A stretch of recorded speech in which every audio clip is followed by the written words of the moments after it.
শাহরুখ খান ইতালিতে একটি ক্রুজে চড়ে অনন্ত আম্বানি এবং রাধিকা মার্চেন্টের গ্র্যান্ড প্র্যাক ওয়েডিং সেলিব্রেশনে যোগ দিয়েছিলেন।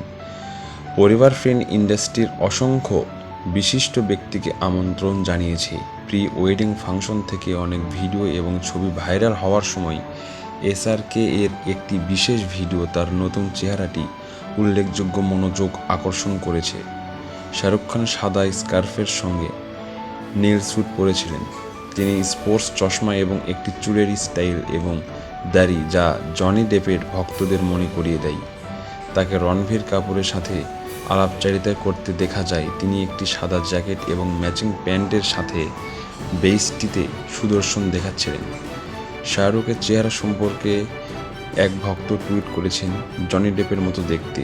অন্য একজন ভক্ত লিখেছেন, pirates of the Caribbean sequel load হচ্ছে।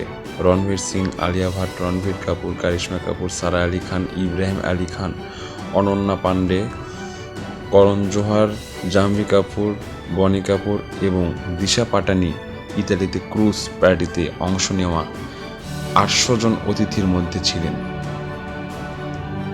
কাজের ফ্রন্টে শাহরুখ খান তার পরবর্তী প্রকল্পের জন্য প্রস্তুতি নিচ্ছেন। সাময়িকভাবে কিং শিরোনাম, যা সুজয় ঘোষ পরিচালিত হবে বলে আশা করা হচ্ছে। এই ছবির মাধ্যমেই সুহানা খানের বড় পর্দায় অভিষেক হবে।